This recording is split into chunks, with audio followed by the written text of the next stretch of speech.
Welcome along, everyone. Happy Easter, and it is Monday, 8 p.m, which means it is the live lounge. I say 8 p.m, we're slightly over. A few technical issues to start with. How are we doing, gents? I'm all good. Do you know what? I'm not.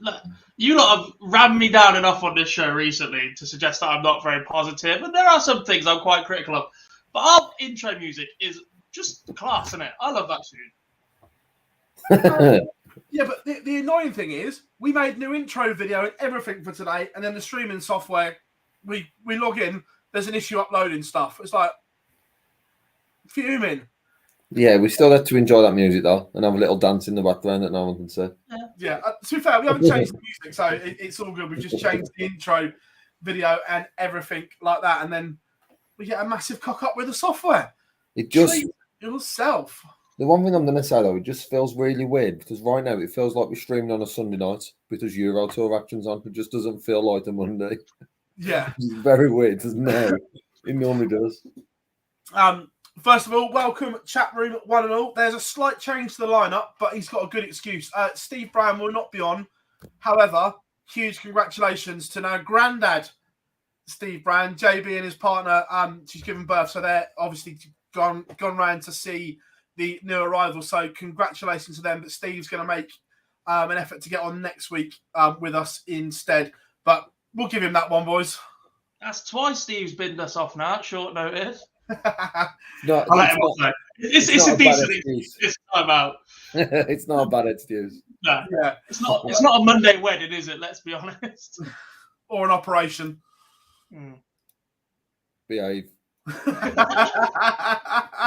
was slow on that one. I forgot what you were doing at until it clicked. But the chat room is nice and busy as well. Welcome one and all. Also, we're going to keep you up to date with the Euro Tour action, and defending champion Luke Humphries has just been beaten by Joe Cullen. Joe's got away with it this weekend, but we'll come on to that shortly. And how are we doing? Paddy. Right. Chris Wickenden is going to be on. He's going to be on in the next 5 minutes or so. So we won't start ranting and raving about too much just yet, gents, because we'll get massively interrupted. But bumper weekend of darts, plenty going on. We've had Premier League action, Euro Tour action, and the ADC boys, which we're obviously going to talk about with Chris as well. It's been a good weekend for darts all round. Yeah, very, very good weekend. It's just starting to get really busy. I know we talked about it a lot. There's a lot of the focus on the PDC, but it seems like elsewhere that it's just starting to step up a bit more. And as we've seen with the ADC events, they are absolutely flying. From the socials that I saw from Manchester this weekend, it looked like a very, very good and very well run events, I should say, not just events. There was 4, wasn't there? Was it Saturday and Sunday? Yeah, four events, yeah. And to be honest, all I've seen is a lot of positivity about it.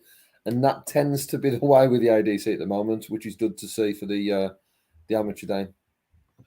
Well, not just the positivity, the big names that are going to these tournaments now as well, that if you go back to when it was first launched, there was a lot of skepticism around it, but established names are now going and arguably putting it above the WDF events in this country now. I think that's happened personally because we have now got a better structure from the ADC, and I don't want that to come across negative. But initially, there was so much around the belts. And I know they're still there, but there's so much how the events were run. It seemed to be a little bit more complicated. But right now, there seems to be a set in stone structure for everyone who's competing in these events, and it seems to now mean that is in a better position in the UK than what the WDF is, because there is a clear plan. Like I said, I know we're going to come back to that sort of one main event that I think it needs, but generally the rest of the calendar looks very good. Yeah, look, the Vault events, Vault 1 to Vault 2 has been just nothing short of remarkable, Gob. There is literally vaults all over the UK, Northern Ireland as well. Colin McGarry winning their first week of the Vault event. It is literally taken over. Yeah, and it's such a simple starting place. Like, look, part of the question for Steve was going to be the thing I've been banging on for the last few weeks is it needs an end goal. It needs something big right at the end of the journey to accumulate or amalgamate towards per season, etc. But starting and getting the Vault Series, there's so many of that style of competition that are independently ran or have been independently ran up and down the country for so long. Singles leagues have taken over where pubs have faltered and there's less and less teams about, and darts truly goes towards being an individual sport in most places. And going after those leagues and getting the name out at the very bottom level or the very grassroots of it is the perfect plan to start. Yeah, look, absolutely. I know we've spoken a lot about this as well, but do we think the PDC will use the ADC's structure in terms of the fact they have events being run all over the UK to just perhaps do the UK Open qualifiers? Because the way, like we said, the way it is at the moment, there aren't Rileys in Scotland, Northern Ireland, Wales, very limited in the north of the country. It certainly looks that way, whether or not they do it through vaults or whether or not they do that through one-off competitions or regions or whatever. But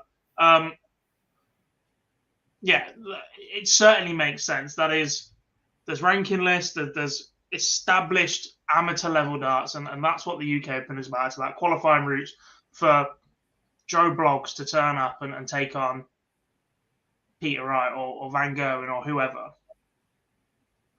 I hope if it goes down that route, it still sticks to the similar format as what we're seeing today, but it would make sense to have the qualification under a organisation instead of it being a Riley's just one-off sort of. So, but I would like to see that being a daily qualifier still around the UK and Ireland. The daily qualifier I've got no issue with, but it's just the fact that Riley's, they've got nothing in Scotland, nothing in Northern Ireland, nothing in Wales. So if you live in these areas, you've got to travel miles and miles just to try and qualify. And some of the ADC events are based from Riley's clubs in the UK, so it's not as if it's going to completely wipe them out. I guess the one thing for me is, if you're doing it across the whole of UK and Ireland, it should be in 16 different venues. Whereas at the moment, and Riley's used to be that, but at the moment, did we see was it 9 or 10 venues used this time? There was 2 in Victoria, 2 in Coventry and things like that, 2 in Norwich, I think. Nottingham was closed this time around, I think. Chorley had 2, maybe. I think there was a few that doubled up, which obviously, for me... I think Wolverhampton lost out this year, and that's normally a double-up one as well. That's normally one of the big ones, is that they just had nothing this year. Norwich had 1, maybe 2. Yeah, no, absolutely. It just makes sense and will be good to see. But fingers crossed, you never know. Some things take time and some things don't. You never know with the PDC. We're always kind of guessing. But obviously, hand in hand with the ADC comes the Super Series as well. And as if by magic, right on time, we are joined by... Pugs, Mr. Chris Wickenden. Chris, good evening. How are we doing? I'm all right, mate. How are you? Very well, mate. Very well indeed. It's been a busy few weeks for yourselves on the darting journey. Enjoying every minute of it? Yeah, it's been great. I'm exhausted, but I wouldn't change it for the world. It's been great, you know. Yeah, which we've been waiting for you to come on, and we've been chatting about the ADC and everything like that. And what's your first impressions of the ADC and the way it's all gone? Well, it's fantastic. It's giving a lot of players a platform to play on that simply wasn't there before, you know. People, so you got the higher end people chasing their tour cards, and then if they don't get the tour cards, it's just challenge tour. There's local competition, and there's not really a lot else. The ADC come in and give people a whole new tour to play on that's affordable, and there's other friends that can't afford to go and play the bigger events, and they can come and play the ADC, and it's fantastic, really. Yeah, with that as well, your debut at the Super Series. What what was it like walking through the doors at the Super Series for the first time, not knowing what to expect and everything like that?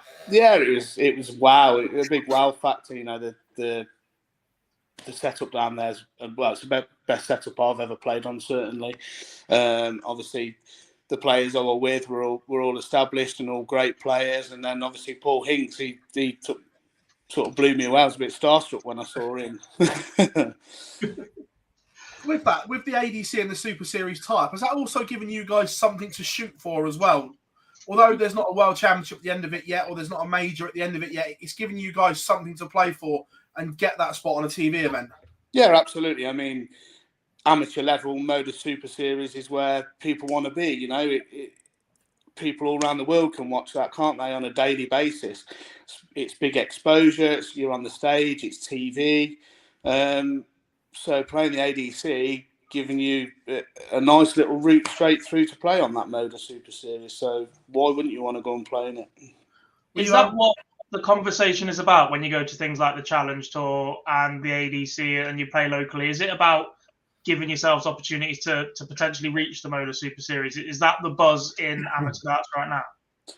Yeah, I think especially around the ADC, certainly is. And obviously, you reckon when you go to the ADC events or Challenge Tour, you see the lads that are on Modus on a regular basis, or just lads that you've seen on a one-off, and you're like, oh, I remember seeing him, and you know he's a decent player, and I remember that 1-6-1 checkout he did, or whatever. So there's a nice. It's not just Van Gerwen at a 9-darter on the TV the other night, or did you see Gilding win the UK Open? You know, it's more local lads getting a bit of exposure and a bit of buzz about them as well. You know. The way it's all gone, did you ever envisage that amateur darts would be in this position after the demise of the BDO? No, because I mean it's gone boom, hasn't it? Let's be honest. All of a sudden, darts has just gone boom. Obviously, we were worried about the county scene go in and UKDA come in and took over that, and then obviously ADCs come in and put a whole new perspective on stuff that you can go and play. I can play darts every single night of the week if I want to now. I can play a competition every single weekend if I want to now. And that was never the case before. I mean, I've only been back playing properly for a couple of years, but darts is just accessible to me every night of the week now. Someone in the chat room that you all love, Mr. Matt Ward, is in. First round at exhibitions, Chris, Matt's saying. Yeah. But first round losing specialist, I am in Matt's exhibitions. Just what you want from the gaffer, innit? Yeah, just He says you got a good draw at Leicester. Yeah, you know, just Gerwin Price. just on things like that. Obviously, the Armageddon exhibition that is coming up. There are still tickets available. Head over to the MDA website or dartshop.tv.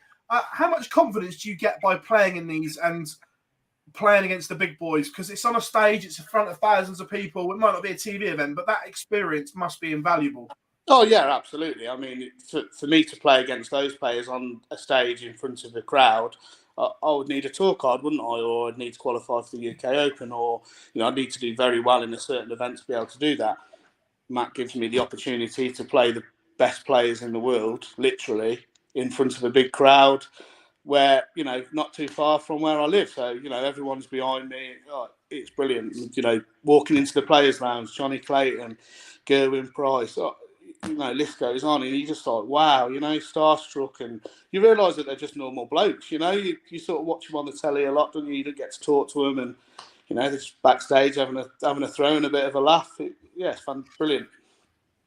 You mentioned being starstruck a couple of times. Is this just a case of getting used to being in those environments for potentially what comes in the future? I presume that with the amount of darts you're playing at the minute, there is aspirations to get a tour card and potentially go pro. Is it a case of getting as much experience right now to make them as human as possible for when you make that jump?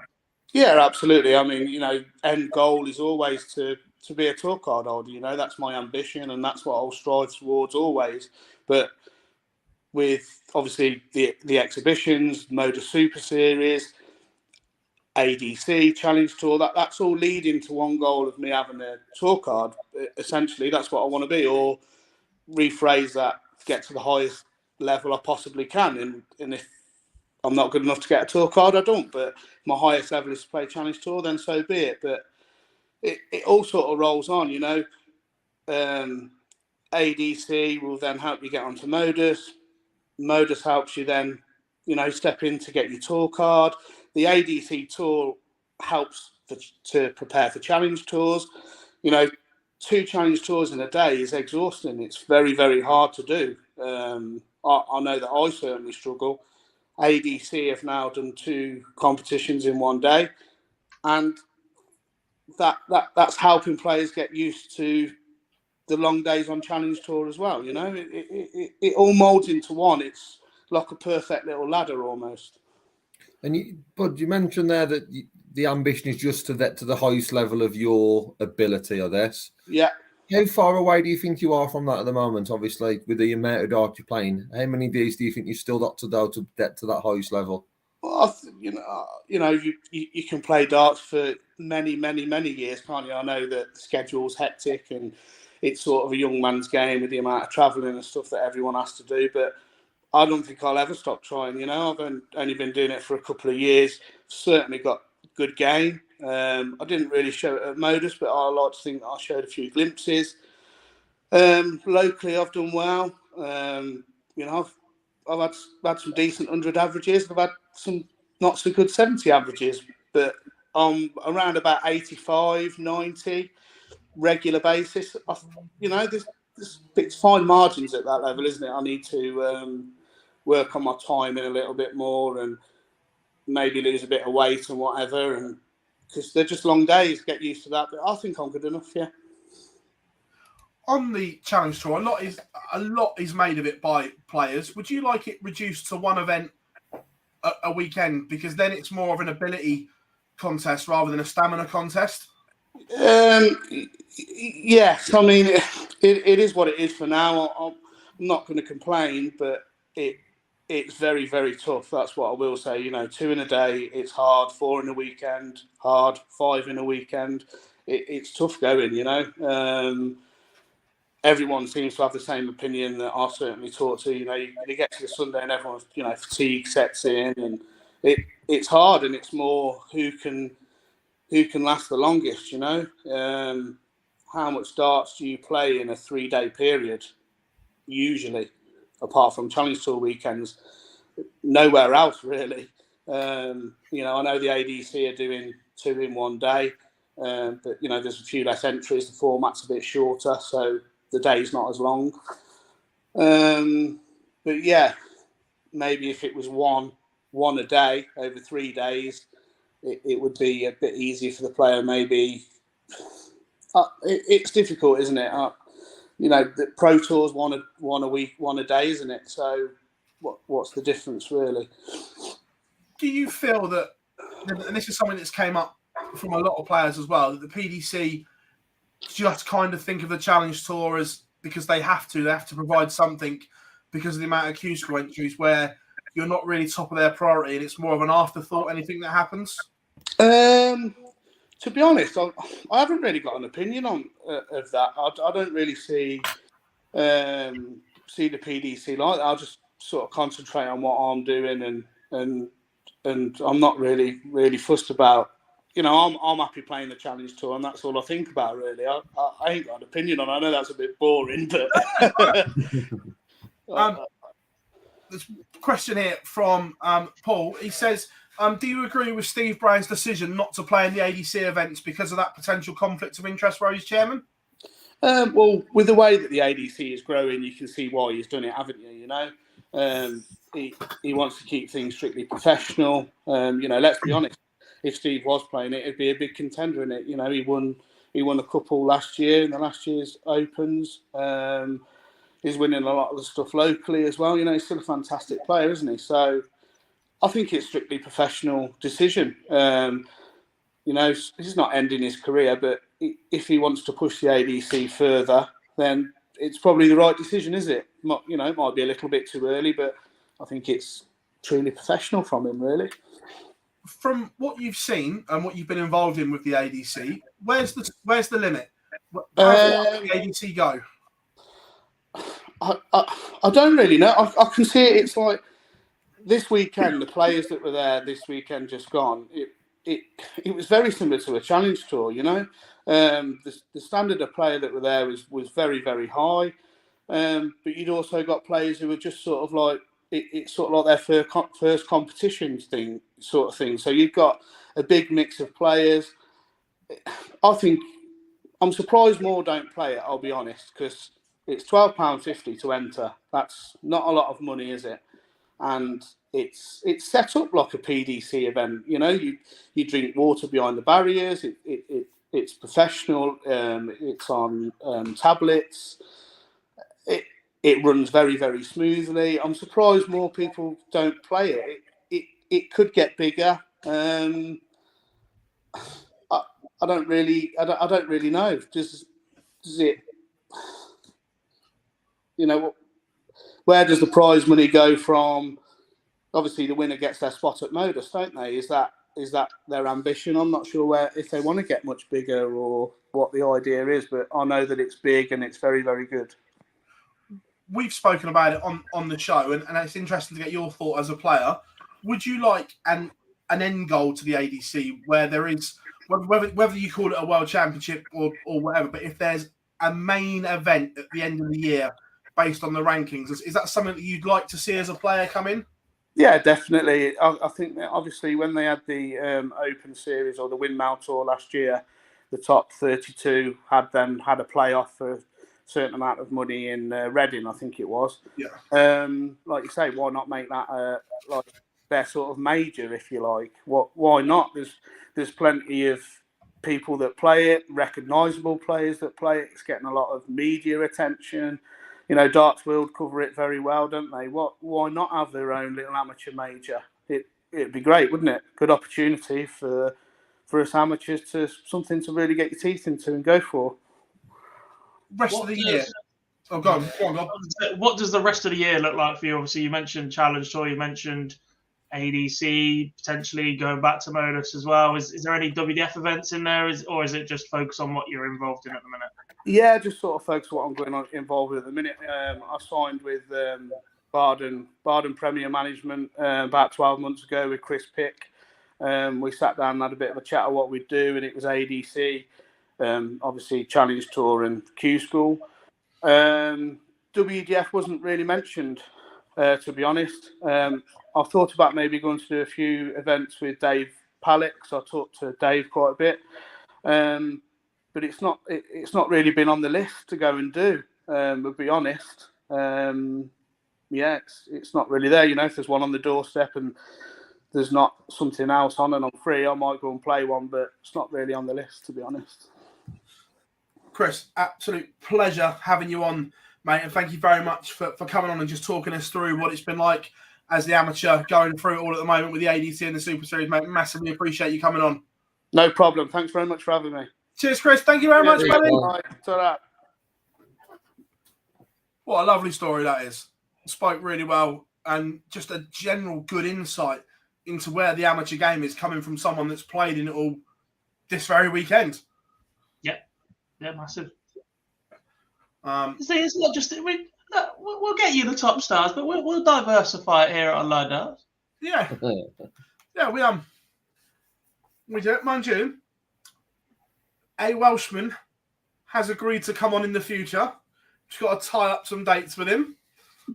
Don't say that on live, Philip. Speaking of, have you seen his Instagram story? He just put "see you in a few weeks" Euro Tour with a load of laughing faces because he didn't go to any of the qualifiers. Yeah, nothing to do with the fact that he's got a nice money spinning tour of Scotland going on as well. He knows. But no, we had a good chat with him, obviously, on the train last week, and he is going to come on. Absolute ledge. Right, let's go back to the Premier League. Birmingham. Yeah, look, I love the Premier League, but even I'm getting tedious with it. I'm not. Yes, we've broken him. 10 weeks and we've fucking got it. I love the Premier League. I just don't like this format, and I'll hold my hands up. I don't like the format. Have we got Yes! He's just And something all else. it took was going to Lee Boyce's neck of the woods. If we'd known that, we'd have sent you there months ago. Is there something within our description that someone has to be negative? Because you started off, Dob, by saying, I'm going to be positive this week. There's so much good that's happening in the world of I darts. just said I like And my then we've song. gone straight to the Premier League and Phil's done, don't like this anymore. It's like someone's got to be negative. Yes! To that, look, I'm still fully in the camp of the Premier League is an absolute necessity to the tour and everything like that. You should look at Damon Hatter just going 6-5 up on Michael Smith there. Exactly what I'm looking at on the Yeah. right-hand side. If you see me facing this way and looking over, it's because I'm watching the... Yeah, Damon Hatter is a leg away from beating Michael Smith with a break. Look, the Premier League isn't... I'm not in Gob's camp where it needs to be shortened or whatever. I'm fully on board with the 16 weeks because I know what it does. Yeah, which you are, but for an entertainment point of view, I think the logic is that finding a format that works for 4 months is incredibly difficult. We've seen it. How many other tournaments have we seen change as frequently as we have the Premier League? None. Exactly. And the only logical thing you can come up with after finding so many formats that get boring or negative is that actually trying to sustain entertainment for 4 months is quite difficult. Let's be honest. There are weeks in the Premier League where you look at it and go, "What the football?" Sorry, there are weeks when you look at your football team and go, "I'm so over this season." If you're a Liverpool fan, that was in October. Yeah. Hey! First time in 6 years, but yeah, all right. But yeah, no, look. First of all, initial reactions to the Birmingham Premier League. What was your overriding thought? It's one for me, and I know it's low tall, but Birmingham always disappoints. It's never a great atmosphere. I understand why Birmingham have one, obviously, being the second city, third city. But I don't think Birmingham offers anything special where you can look at other venues and they do. You look at the likes of Holland and Dublin and them sort of nights. I'm never overly impressed with what Birmingham delivers on. I don't know what it came across like on TV, but I was about to say the venue shape doesn't suit darts because it is so long and drawn back. Where the best arenas are either slightly amphitheatered and bold, or they're short and long that way, not that way. And it just didn't work for me. The atmosphere was flat. I was in there the Friday before. Not last Friday, Friday before, and towards the front of the venue, just looking back, and I just couldn't see it as a darting venue. When you walk in some places, you think, I can imagine darts being played here, but there's just something about Birmingham, and I know it's been in the same venue for years. But like you said, how it's set up isn't set up for a darts crowd. It doesn't really have that build that it can help create an atmosphere. So it is very, very difficult to have that, and I think that sort of happened. And we're saying that on a night of Premier League action where we had the highest average of the tournament so far, nightly average, and we sladding it off. Yeah. Rob says, would moving it to every 2 weeks help? I think that there has to be a Premier League every week, but whether the players play every week's another matter. Could you get away with playing every other week as a player? You can't draw it out any longer than 17 weeks. No, but what I'm saying is, but the Premier League is every week, but as a player, you don't play every week. Yeah, which is a solution that I think a lot of people have banded about. But I think Rob's was, if we had the current format every other week, would people be more in time to tune back in?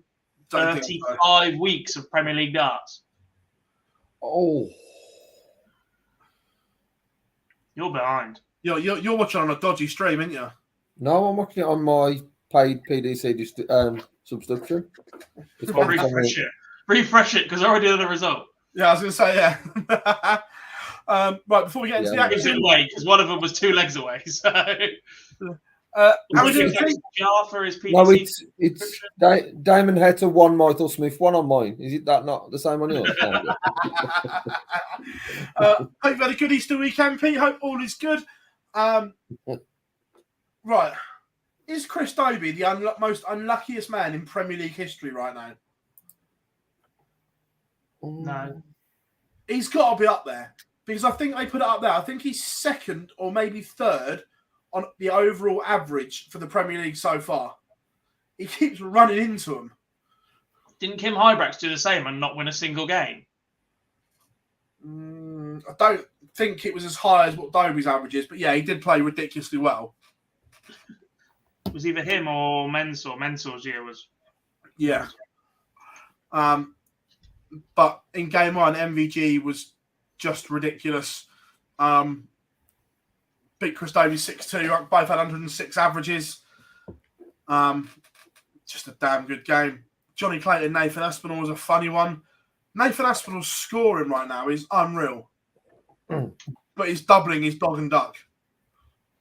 Which isn't Nathan at all. No. It's normally the safest part or the best part of his game is normally the doubling. Especially with 2 or 3 still in hand at a double.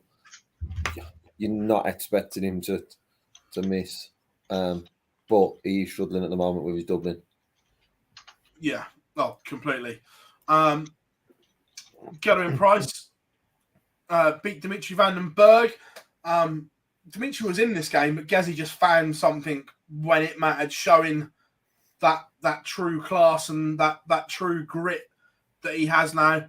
And then Peter Wright, 6-1 win over Michael Smith. And hands up if you saw this one coming. No. I'm sure I'll back Peter Wright, I feel like. Grow up. I'm sure I did. No. I didn't pick another winner the rest of the day, but I did pick Peter Wright to win. I'll go and get him. I picked Peter Wright to win on Thursday. Not 6-1. It was interesting that he went back to the New York darts as well, because he says he's following. He has to throw them properly. Straight barrel. You told us he was going to throw some absolute nonsense when I said he was going back to straight barrel. Right, and we asked him about that in the interview. We said, "What happened to the Medusas that you promised us?" He said, "They're in the bag. I played with them in the practice room and couldn't hit anything, so I swapped to these." Told you. There is a long time between you interviewing him at Euro Tour and him playing in the Premier League. That was never, ever going to happen. Semi-finals. Johnny Clayton beat Michael Van Gerwen. Again, a real strange game that MVG should have been maybe 2-3-0 up. Wasn't. Johnny Clayton punished, and then from the middle part of the game, just ran away with it. He's doing a good job of it. I mean, he's won 6 straight games. He's had the higher average in 3 of them. Yeah. But his finishing is back. Like we've seen signs of it. There's a slight change to his darts. There's a very slight grip change to them. Yeah. Which is I believe it's to try and stop them landing so flat, where he doesn't know whether to go under or over. It's to define the angle of entry that little bit more for him, so he's constantly throwing at the target the same way. Yeah. But he looks brilliant. All that Johnny that I was promising for 6 weeks and then gave up on him on week number 8 has actually turned up in week 9 and 10. Yeah. He's gone back-to-back in cities that begin with the letter B, and we're in Brighton next week, so you know what I'm doing. Back and go in Price. Yeah. The second semi-final was a really strange game. Really, really weird, because you felt that Gezi was in control, but Peter Wright just found big moments when he needed to. And his finishing was immaculate. And that last leg was snake bite of old. When he needed something, he found it. Yeah, and the form he's been in at the moment, I know we sort of laughed and joked about the first win, but I certainly didn't see him down past Owen Price at the moment. And even during that game, I was with you. Even down into that last leg, I think most people would have fancied that Price would have come through it. But it just shows that there is a top dame still in Peter Wright. It's just finding that level, and I want to say stick with a set of darts, but let's be honest, that's not going to happen, is it? No. And then the final, there's only one talking point, and we've got clips to play in the second. I've watched it so many times. That dart at double 12, I've still got no idea how he gets it in. Johnny Clayton, absolutely none whatsoever. Majestic. He uses the darts. They're set perfectly. One just like float over the top, and then when it hits the barrel of the other one, it'll kick in. It's beautiful. I can't believe no one else saw it. Or he's just thrown it and just hoped. Which is what he said twice and then tweeted, yeah. Yeah. To be fair, the way the second dart like clipped the wire and barrel and just went hanging like that, and they the Sky cameraman did a great job because they went straight to the view from behind, and what you can see of it is just ridiculous. Great dart, though. Great dart. Yeah. Only the Ferret. Yeah. Mason, we had one from Spellman today. Yeah, I saw it on social, Mason. Again, another one was. Then we'll talk about the Super Series in a bit. But Alex Spellman looks decent as well. I can't wait for cross. The more and more I'm seeing in the North Americans, the more I cannot wait for cross border. The more I'm convinced they're the next big superpower. 100%. They are unreal, and there is a rather exciting North American coming over to play in the Super Series as well. Can't be many left. This is one that everyone wants to watch. Oh, not him. Yes.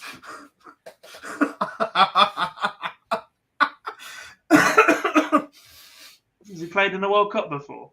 Yes. Voicey just got it. No, I was thinking that before, but I thought he already had.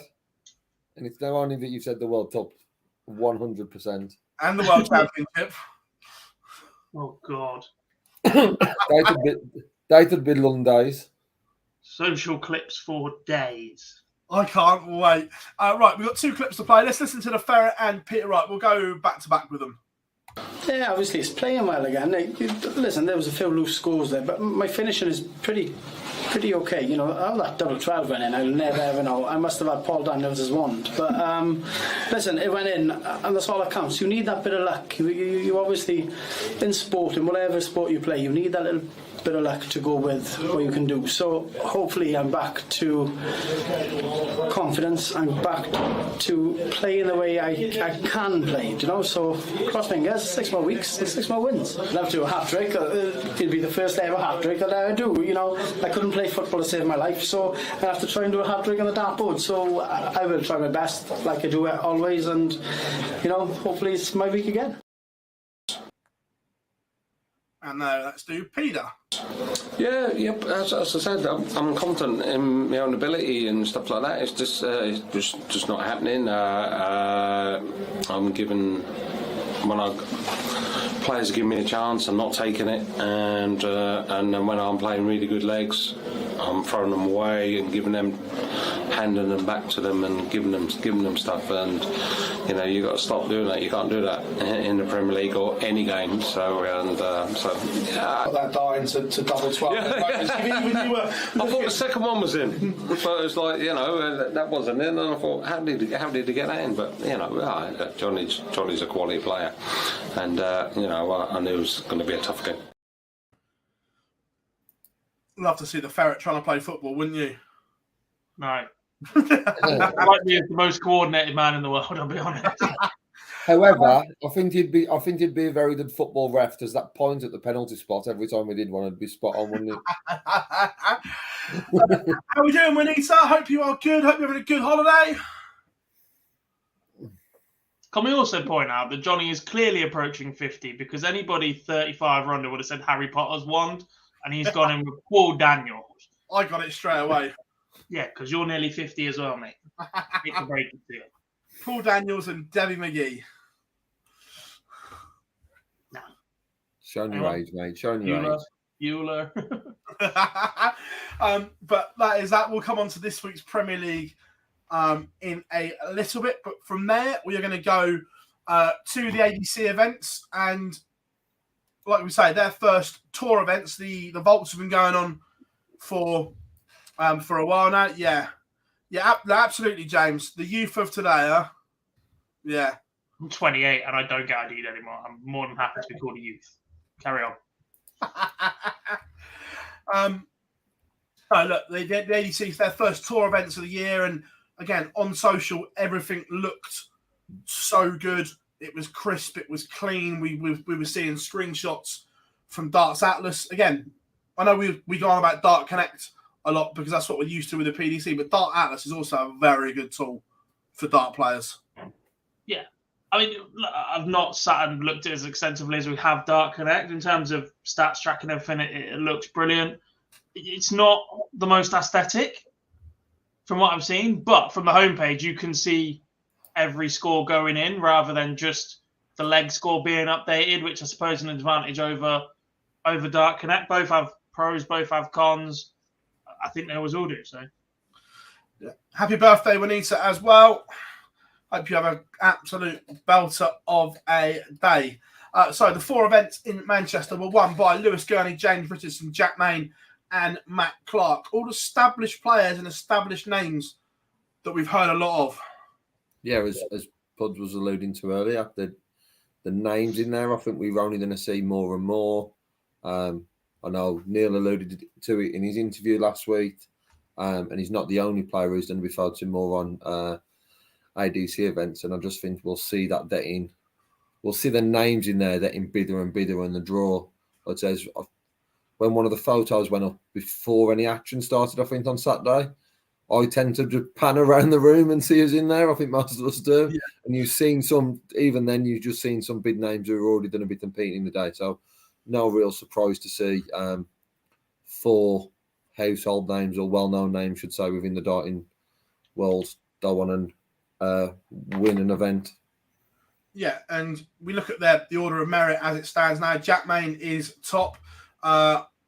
Lewis Gurney is third. Lewis Gurney second. James Weldon third. Good to see Dave Evans, although he didn't win an event, across the 4 events, currently 4th on the order of merit and at an average of 90 for the weekend. That's very good. Yeah, much needed. Dave Evans' time as a tour card as a tour card holder was quite disappointing. He was comfortably the best player on the Challenge Tour the year that he come through and picked up his card. Didn't quite translate to Pro Tour wins or performances. He's still got an incredibly nice action. It just works for darts. He's had a go in the Super Series this year since losing his tour card. That didn't quite go to plan either. But to see him back winning or playing well in particular is a massive plus, because he's one of them where you look at it right now where he is possibly not good enough to have a tour card with the current mindset and the run of results he's had for the last 2 years, but he's almost clearly, by the end of this campaign, going to be too good to not have one. He's going to be sat in that middle ground, in my opinion. He just needed to learn to win again. Yeah, I know. I'm completely with you. And look, we saw when we first started doing the live league, as it was then from home, was when a lot of people first saw David Evans, and you don't hit those kind of numbers without ability. But like you say, it's that learning to win again and that mentality of not getting beaten every week. Because look, the Pro Tour can be a lonely place. When you're in that middle ground where maybe you're not quite good enough to be in the 64, but you're probably too good to be out, it can be lonely going up losing week after week after week. Yeah, definitely. And I think I'm not going to touch on names now, but there's a few players who I think are currently in that sort of field who haven't picked up many wins or any wins this sort of year already, and it just puts you in a difficult position, because it's when will that next win come? And we see with some of the performances, I think one to allude to, especially in PDC, is look at the start that Josh Roth had this time last year or a little earlier. His average across how many games was ridiculous and still didn't pick up a win. That shows how difficult it can be to, especially when you're not a seed, that then draws in the first round on Pro Tour. So he's just one of them who's going away from the PDC and there's less attention on him. He can now focus on getting his game back to what we saw a few years back.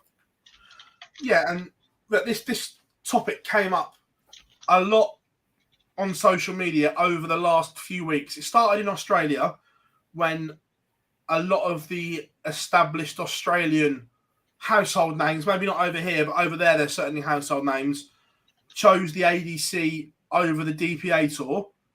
And we're hearing it again a lot more on social and people on things like that are saying that players, especially in the UK, are going to pick ADC events over the WDF events. Do you agree with that, boys? And do you see that that's the way it's going in the UK like it did in Australia, the first one as well? I guess the way to balance this up is the issues with the BDO or the WDF circuit has always been it's incredibly expensive. The outlay to go chasing ranking points is high. A lot of those players just want to play darts. As Gary Anderson as that is, they just want to play darts. And the cost to do so on that tour or that circuit, chasing ranking points to potentially seal a spot at Lakeside at the World Championships doesn't appeal to people, especially in the current climate. The ADC, even without an end goal right now, the short-term vision of I can rock up this weekend 50 miles from my house, drive down with a few people, share a hotel somewhere, a B&B or whatever, and pick up a significant amount of prize money is better for people. Well, especially UK-based players. You're going to get this pop-up like, is the ADC in its current climate better for Dutch players who live in Holland? No. No, 100%. I'm with you. No, it's not. If the ADC takes off in the Netherlands and you see more and more events pop up in the Netherlands, then perhaps it will be. And then you can collate at the very, very end. The world is a smaller place. Globalization happens. You can get here, there, and everywhere. But there is a cost associated to that. And the more and more you can do in your backyard before you go to that national place at the very, very end or international is a lot better for everybody involved. Yeah, and I agree with Mason. Some of the players won't say this publicly, but when you listen to them privately, there is a lot of them saying, with the way the World Championship was moved, that this season does feel a very dead season for them. Yeah, that'll be the big question next year. So it's very difficult. I think more players will side with ADC than they will WDF this year, because they're playing for 3 spots, I think, that's left to be played for, potentially, in the WDF, give or take. Whereas that's the only thing that's letting the ADC down. From a week on week for a tour, there's so much happening. I'm talking about UK-based players here. Whereas for the WDF, there is very, very little UK events. Everything is travelling to pick up a bronze or a silver. And actually, what you are playing for, you're probably not playing the majority, if not all of those events, to put yourself in one of those few positions that are left because of the new ranking system. It'll be a clearer picture next year to see what the split of players go down which routes. But right now, I think the WDF have shot themselves in the foot with that decision for this year, which means players will focus on, and as Lod says, Puds, a player who's perfectly in that position has said that the WDF didn't even come into his mindset. If one lands on his doorstep, happy days. But other than that, he'll be ADC. Makes perfect sense. Well, again, not going to out the players because they speak to us in confidence and things like that. But another concern for them is, although dates have been announced, tickets are on sale, they still haven't got a clue what they're playing for in terms of prize money, which is a concern. That surely you need to balance out your books as a player. It's going to cost me X to go and play in all these tournaments. What can I potentially win at the end of it? And there's nothing on that. In every release that we've seen, prize money hasn't been mentioned once. And a mistake you can forgive, but when it's the same mistake more than once for an organisation, that is the big problem for me. The moving of dates last year didn't feel right. However, in the end, I think it was the right thing to do. But actually this prize money for a world championship, all three of us agree on one thing, Dave. It's not. It's around 12 months. Let's know what we're playing for throughout the year. You've got a qualification criteria. You know how much money's up for grabs. You can prioritise what tournaments you're going to play in. This can be from PDC all the way down to ADC and WDF. If you don't know what that plan is for 12 months, why are people going to try and compete for them free spots in the WDF when they have no idea what money they're paying for? The only thing you're guaranteed of is TV exposure, or we believe. Yeah, it's like I say, it's just the not knowing what you're playing for as a player is frustrating. The amount of money and commitment that these players put in, they should know well in advance. Yeah. I'll tell you the other thing, again, I didn't realise until when you start reading and doing a bit of digging that WDF can add tournaments to their calendar pretty much at any point during the year. Yeah, because they're just applied for by the nations that want affiliation. Yeah. Oh, completely. Which, again, that shouldn't be right. The calendar should be set out for the year. These are the amount of platinums, these are the amount of gold, these are the amount of silver, these are the amount of bronze. I think your platinums and gold are set out, aren't they? Even if they carry winners qualify straight out, right? I didn't think all gold events did. Platinum do, not all gold. There was the reason this came up was, is it the British Open that's at Bridlington coming up? Yeah, Reece Colley won it last year. It's booked a spot at the Worlds. But this year, there's no points attached to it yet. And I was reading all the comments from people that play in it and are connected with it and all that, that there was still potential that points might get added to it. It's like, hang on a minute, that can't be right. Yeah. But this isn't a bashing session. We're just talking about amateur darts in general, like the way it's all panned out. Super Series this week. What a final we had on Saturday night. A few technical issues at the start of the night, but we got back on track and everything like that. And Hendo just missing out in the final. I suppose it saved him a decision to make, but how Lucas Venick didn't get through Q School, I've got no idea. Because his ceiling is unreal. I know he throws in a dodgy one here and there, but the fact he didn't put any sort of a run together at Q School really surprised me. Yeah, he was superb. Hendo was brilliant in beating him in the first game of the night, but Hendo's level dropped as the night went on. He was carrying a foot injury that he suffered in the hotel, which wasn't ideal. Other than that, I didn't see another winner, to be honest. Veinig was superb, but I thought Henderson was all over. Yeah. Endo should have done in the semis. Was it Reece missed? 12 match start. Was it 12? I thought it was 10, but yeah, Reece missed so many. But yeah, it just felt like the winner was doing the way of Luthers throughout the night. And Hendo, I'd say, just about snuck into the final.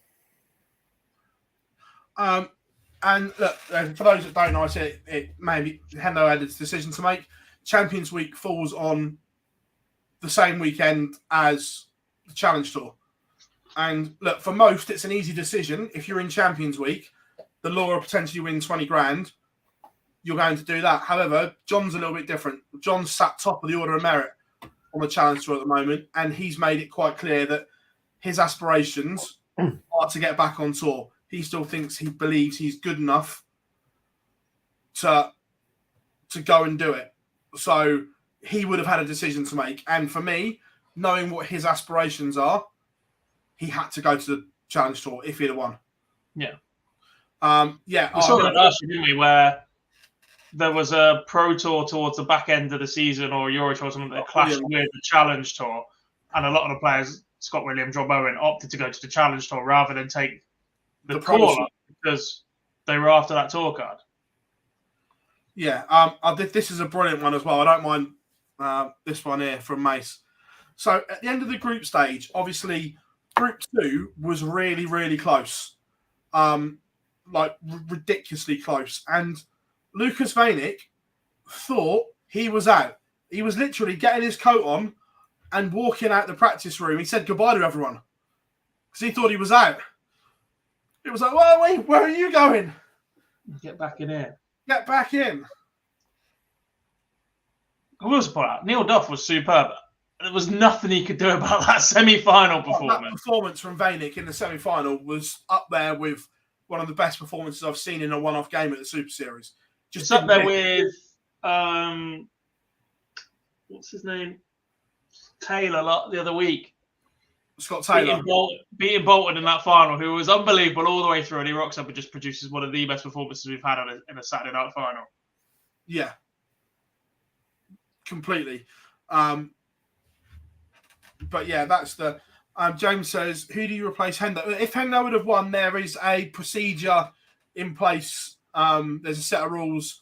I'm not sure if they're common knowledge of players. It's in the players' brief what happens, but there's a set of clear rules to determine who replaces people. I'm not going to say them out loud just in case the players haven't said it out loud or for whatever reason.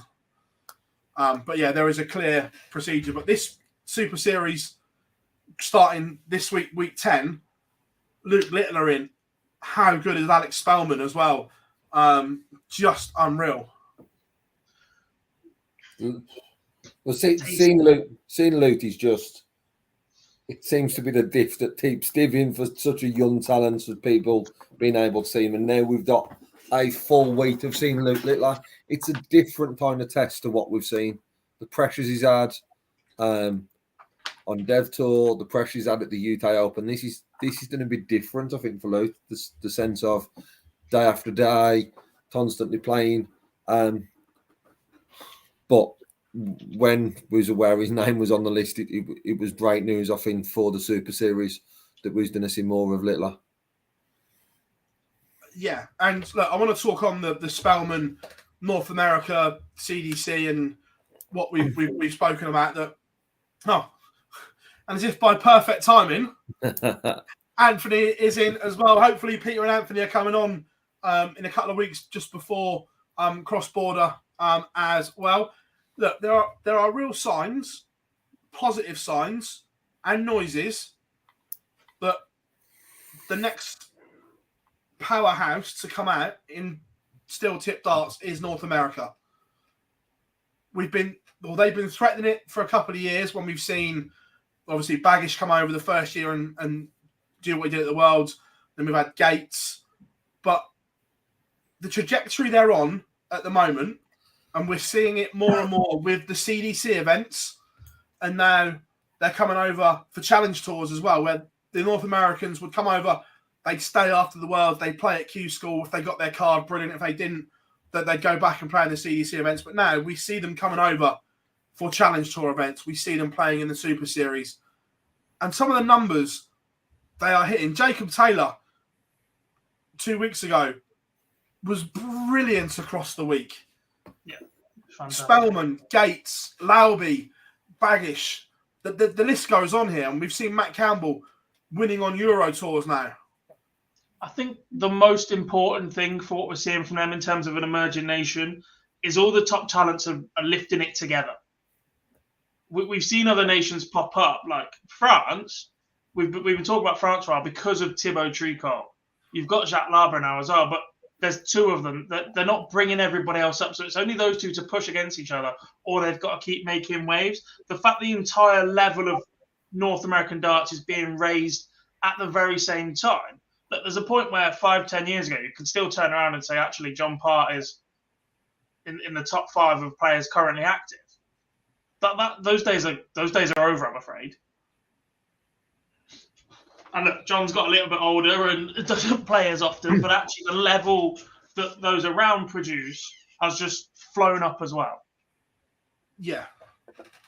Oh yeah, completely. It's It's genuinely unreal. And like I say, I'm excited for them in things like the World Cup, cross-border coming up. I presume, because it happened last year, that the winner of the North American Championship will get a spot in the Grand Slam again. Things like the World Series finals. There are now huge opportunities to showcase them. And the more they're playing, they're rising to this challenge. Yeah, and I'm going to go on a little bit of a tangent here, but this is why it's been so important, I think, for the Asian Tour to get back up and running. One of the areas that has been hit hardest in terms of organisation and whatever else by COVID, they were building a nice little tour over in Asia a few years ago. We were seeing the fruits of that labour come about in World Cups, World Championships, Ilagan, Malik Dem, etc., Christian Perez. And if they sustain a tour to a decent level once again, they can jump that level up in a completely different region. North America has had the benefit of opening up that little bit earlier, getting back on track with their tour. They played a lot of stuff online, and having a soft hit background helps as well, because you can play that online, I guess, which I know Asia has as well. But reopening Asia and getting an Asian tour built up just brings the rest of the world up constantly as well. Yeah, I think it was probably going back, 3 years, just over 3 years. Asian Tour was the one that was more spoken about, more social media coverage. It just seemed to have a lot at the time. And COVID hit that at the wrong time. I know we talked about a few things, but that was the one that right now you'd probably be saying in the position of what North America is right now. That just got hit at such a bad time. And I think there's still now a lot of work to go into there. But what we're seeing from North American darts, for me, is, like I said, the only other sort of, I look at Germany as a nation just because the amount of competition, it's all it is. It's not your individual. The competition that's in these tours is ridiculous. And there's so many opportunities. The Grand Slam, for me, has to stay. I know there's no mention of what the qualification is for the Grand Slam, but that one has to stay because I think that was a great addition. Now we've no longer got the WDF amateurs. Yeah. Look, it's just so good to see. And the CDC has been massive for the improvement in terms of playing levels. Yeah, look, we see their tour events because they're on Dart Connect now, and the running average is so much better than what it was, and that gradual progression. I think right now, the CDC, it could be done. Arguably the DPA and the Asian Tour before COVID, it's still got some work to do to get back there. But are we almost at a point where these three tours in particular are strong enough that the winner of their ranking at the end of each year wins a tour card? Potentially. I don't think we're far away. If we're not there, I think the CDC is there already, and I think the other two, they had longer breaks than during COVID. Yeah. But I genuinely think we're at a point now where they're strong enough, competitive enough that the winner of their seasonal ranking wins a tour card like they do on the Challenge Tour and the Dev Tour. Yeah, especially as some of them are moved away from tour card holders being eligible to play on them. So therefore, it is just completely non-tour card holders competing for that right, etc. As it keeps climbing. The one thing I will say is that the minute that those tours achieve that level, the World Series has to leave them. They've had their boost. They've had their taste of it. Go and find new markets. That's never going to happen, though, because you look at, especially, I don't know the sums in America, but I saw some of the sums that get paid to have the World Series in Australia. PDC ain't never chucking that money away. Not in a million years. And I also think about the tour card that you mentioned down to the rankings. The one thing they'll be conscious of is the amount of income that they get from the 450s, is it, to go to tour card. They can't lose too many spots. I know that may only be two, but they can't lose too many spots. However, that's a huge income that they might be missing out on. If you drop 50, 100 people entering Q-Stall, it's a lot of money incoming that you're now missing out on to div spots then to another system without any financial in time for the PDC from it. So I think that would be the only thing that would probably stop the order of merit from North America and Asia and so on and so forth getting a spot on the tour, Todd, because of that. Yeah, look, it's nice that we're talking about these regions now being good enough to compete, where beforehand, at the world draw, you'd like, I'd fancy the qualifier from that region, or I'd take the qualifier from that region. Now, not a chance would you want some of these players. No, but I guess expanding what Lee just said about taking cards away from Q School, at that point, Challenge Tour has to serve a bigger purpose. If you're going to make this transition, it comes at the same time as Challenge Tour getting bigger and perhaps capping numbers at that depending on Q School performance, and then providing tour cards that way. You have to do a year on the Challenge Tour the way you have to do a year on the CDC Tour, a year on the Asian Tour, and we can bring in not even just the top one then, the top ranked couple, and they all become feeder tours, and you don't just get that 1 year jump that is incredibly difficult to maintain. You look at players like Aaron Beanie. He was never ready to be a tour card holder. And I think he would sit there and tell you that himself. It was the beneficiary of the old system, granted, in a good 1 day, and for 2 years, look, great experience, great story down the line, made himself competitive, but not enough to sustain at that level to be a professional. Yeah, and to be fair, James makes a good point here. Gates is a funny one. If you go back 2 years, everyone knew Leonard Gates as the one that couldn't count and things like that, where now he's a serious contender and a serious player. Who still can't count, by the way. Oh, he still can't count, but now when you're in the amount of trebles, it doesn't matter. Phil Taylor couldn't count. No. And Leonard takes it to the next level. No, we know those. Yeah. Look, committing that if you think, look, Christian Perez is, by all accounts, is absolutely devastated that he can't play. He's one that wanted to come over, play, and commit to playing. He's just waiting on his visa. That's just one of those things that you can't do anything about. Nice. Super Series used over 250 players in 20 months. The first 12 months we still had travel restrictions on. Yeah, the first bit, trying to get people to Southampton at the time, was mad. Just getting people from the north of England down was hard work. Yeah. But yeah, no, look, that's we've sort of like merged them all into one here, but it's been a really good talking point from the ADC to the Super Series to these feeder tours and everything like that. And look, I cannot wait for cross-border from the CDC. Anthony, cross-border is amazing. Can we have the Ryder Cup one next, please? Because you guys will do it. The PDC don't seem to be interested in it. So if we can have the Ryder Cup version, would be great.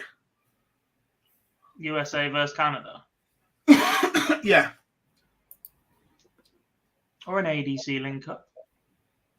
Yeah. Non-tour card holders. I'll be one of the non-playing. Yeah, me and Gold can be the non-playing captains. Could you imagine? Really? But I'm having Team America just so I could say I'm part of Team America. America! I'm rocking up in my Boston Bruins hockey jersey like Happy Gilmore. You're going to go full Tyson Fury walk on with a great big hat, the lot. I don't like the sound of Jack Darwood being Captain America. Just doesn't sound right to me. Yes, Anthony. I'm fully behind that. I'd love it. Yeah. It's definitely not going to finish in time, which was part of our plan to discuss the Euro Tour and give you updates. The final is a few moments away, which will be Michael Smith against Nathan Aspinall. Michael Smith beat Damon Hetta 7-6 in the semi-finals. Nathan Aspinall 7-5 win over Joe Cullen. Interestingly, this is Nathan Aspinall's first ever European Tour final. Yeah. The reaction sort of gave that away. Yeah. Also, as well, in the first semi-final, Damon Hetta missed the match start at tops.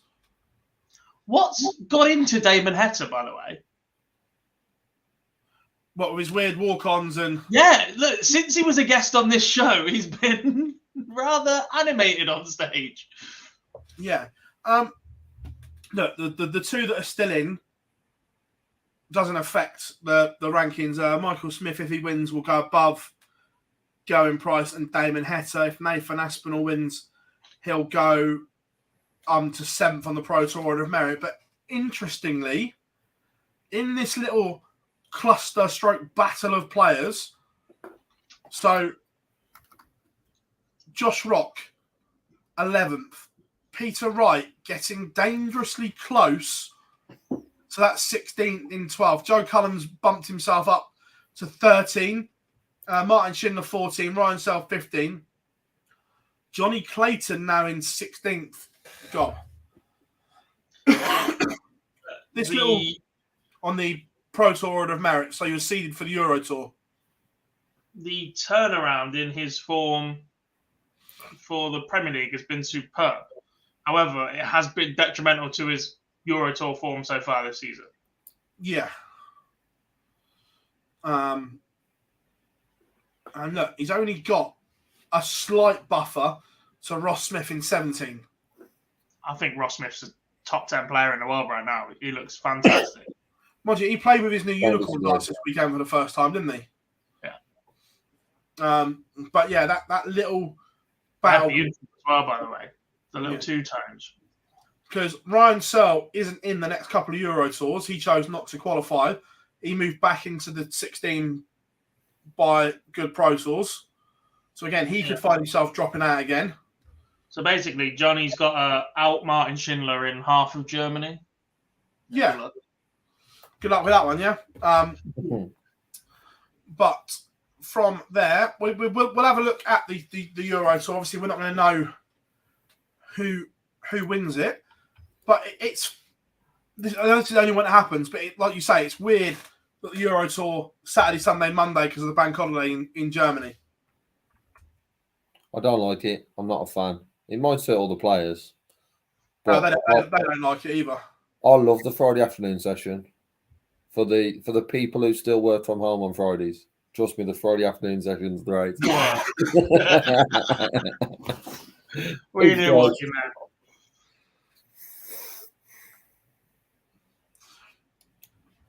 that? Yeah. So it's weird though because in Germany, literally their Sunday trading hours they're still non-existent. All the shops are still shut on a Sunday, not like in the UK. And it's the same on their bank holiday. Everything was still open in the UK. Over there, bosh, everything's shut. Apart from this. Well, yeah, but this is why there was no darts on the Friday because it was bank holiday. Yeah. It was like literally nothing. I mean, aside from the darts, look, the Euro Tour's the Euro Tour. If you're sat here, or you're not sat here, or you're listening back, it's probably because you're watching the Euro Tour. Some good, some bad, as you get from all Euro Tours. But can we take a moment to just say, what did they have the referees wearing on Friday? What was up with them? They put George and Kirk in lederhosen. They're in Lederhosen again now as well. Yeah, they are. That's what I mean. I said, what's up with them? Nah. Why not? Nah. If you're going to go to Newcastle and wave flags, why not dress up the wrestling in Germany? Come on. What George Noble really needed while he's dressed in traditional German dress with his knees out is watching Liam Mendel Lawrence go 11 legs twice in 2 days. To be fair, that boy can obviously play, but oh my god, he is boring as fuck. That's harsh. It's not. Have you seen it? 40 minutes for a game. 40 minutes to play 11 legs. Yeah. I look forward to him being in the Super Series in the near future.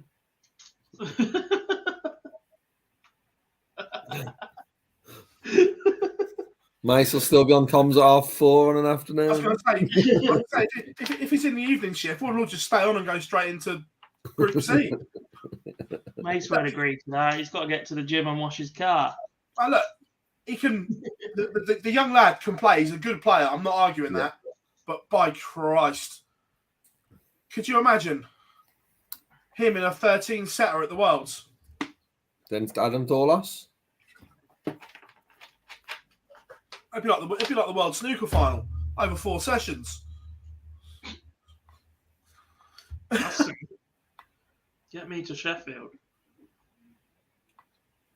Mind you, I'd much rather be involved in darts than snooker at the moment. That's for sure. In the mud. Just a tad. But first round casualties and stands out. First of all, I'm not sure Suits' week in Germany and Austria helped him particularly. Looked way off the pace against Lee Evans. Yeah, very disappointing. Very disappointing from the Suits. But no concerns there. I'm sure he'll bounce back. But the week away didn't seem to play into his hands following the performance against Evans. Who else do we have? Cameron Menzies using new darts as well. So he's not. I feel like if we don't talk about how well Barry Van Peer is faring right now, we never will. We're going to come on to it, like the fact that he can have his own section in a second. Hey, Johnny, we resent that. We do not clickbait at all. To be fair, I would love Ronnie O'Sullivan to be a darts player. Could you imagine?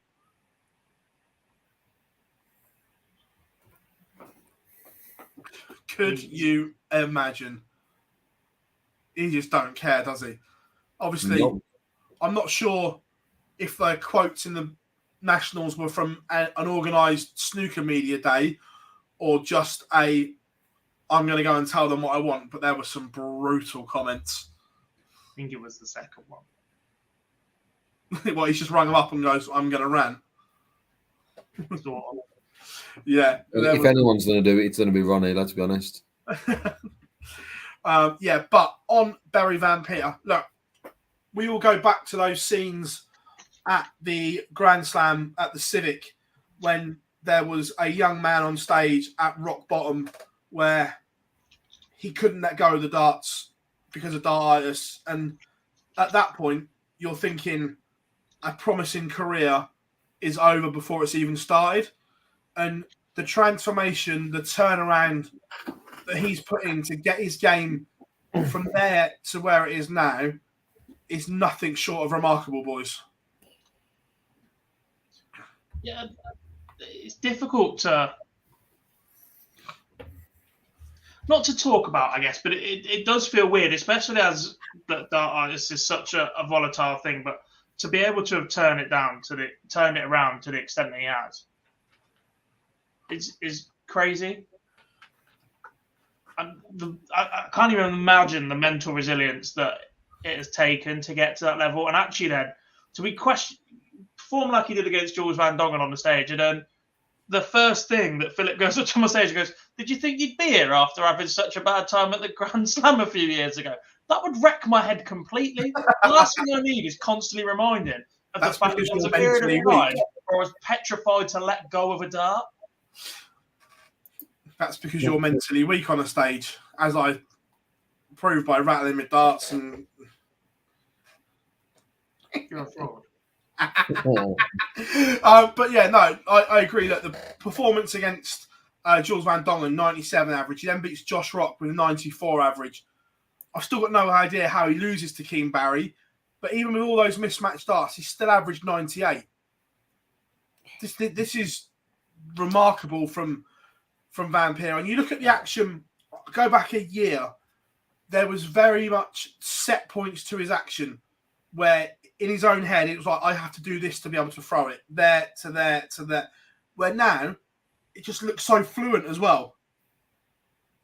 The speed of the rhythm of the throw is lovely right now. He's got a real nice cadence to it. And there is a serious conversation right now that Barry Van Peer is the best player in the world without a tour card. I don't think it is a conversation. I think he is right now. Yeah, I don't think it's a conversation.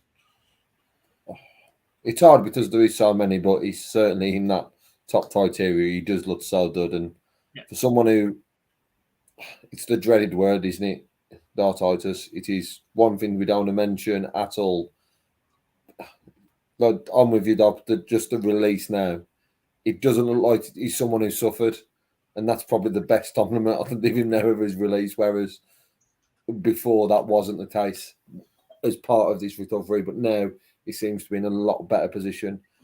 Maybe he's the best player, and it's at the run time, because obviously we want the best player is not that at all hard, needs to hit that form November, October to sort of January time. But it can only give him confidence, and it's so good that it's such a negative, and them moments at the Grand Slam will be remembered, I think, sort of forever. However, the fact he's been able to spin it round and be playing as good as he is now, you just want to see more. Yeah, look, he's currently 4th on the Challenge Tour Order of Merit. It's very bunched up in there. So, again, with the next block of Challenge Tours that are coming up, he'll be fancying this. Rightly so as well. Look, the form is carrying. Won the Dutch Open, not easy to do at all. Right up there with one of the toughest tournaments in the world to win. Oh, completely. Yeah. Absolute kudos to Barry Van Peer. Dirk van Dijvenbode against Danny Noppert was an interesting one today. That Noppy just finds a way at the moment. Again, he averaged 104, but it didn't seem like 104. Does that make sense? Because of the pace he plays at, and that suits him. And I know we laugh about it, but that's just the way he plays. But when those kind of players play well, it doesn't have that feel to it, does it? No, but the sort of, if you put it on, if you're looking at Danny versus Dirt as well, the game and the pace is always going to suit Danny over Dirt, because you know the approach is that. It is very deliberate, and the average can sometimes be deceiving, but we know how good Danny Noppert is. You know, he was a huge contender to be in the Premier League. He's already a major TV winner. So it's no surprise to seeing him put in them performances, but I do agree it's not someone you see and you think he's achieved those numbers, but a great performance over Dirt. Yeah. It'd be interesting because, look, normally the World Cup pairings are the highest two ranked in the order of merit. However, like we said about PDC reserved the right to switch them. And look, I'm not saying it will, we're just laughing this, by the way, but what we've seen from Dirk so far this year, if he carries on the way he has this year, I think he's in the Premier League next year. I think he's made for it. On the first bit, he can't be in the World Cup. He can't be in the World Cup. He can't not. So how do we jump from you're about to tee up going, oh yeah, we're about to see Dirk and Van Gerwen in the World Cup, so be in the Premier League. I think he's just made for it. Just watching him on those stage. And they can, boys. If they want to, they'll do Rule 1. No, you can't do with Noppy, who should have been in the Premier League this year. I'm not saying they will. I'm saying they can. If they want, they can. He should have been in the Premier League this year after winning the Open. He's not been put in. They can't then take him out of the World Cup as well. I'm not saying they will, but I'm saying if they want to, they can.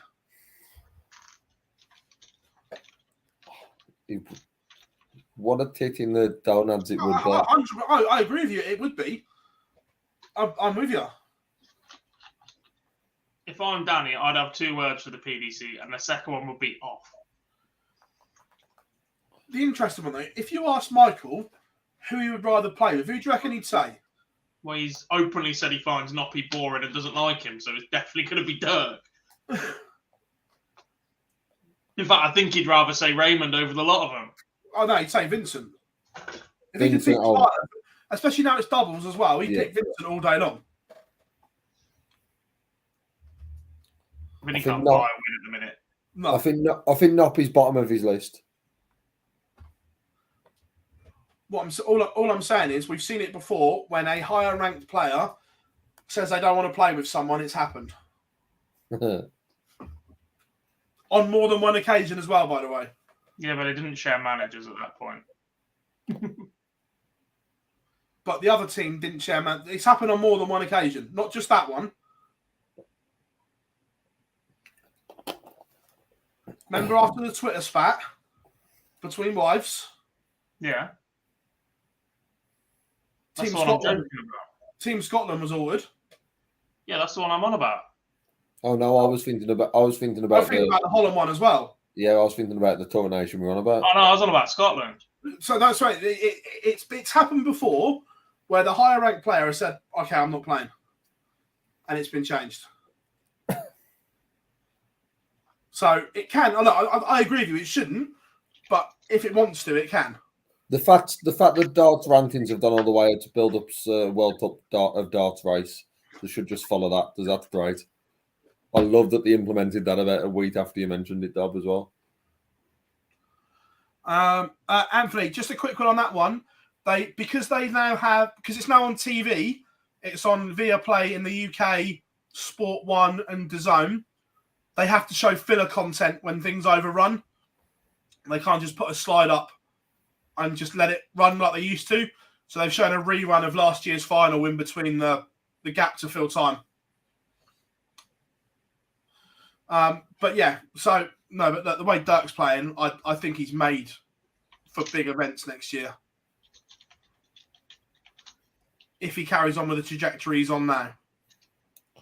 Well, that's the question to be asked: is he ready for the Premier League? Because that seems to be the word for other players, doesn't he?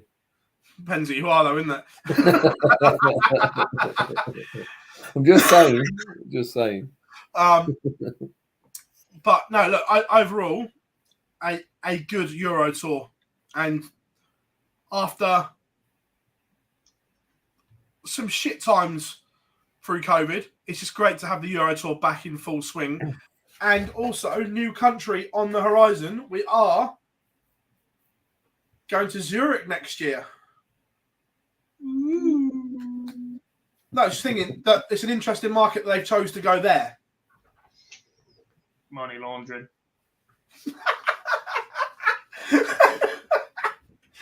Uh, The only thing I know about Zurich is they've got some weird like Alp tram and banks.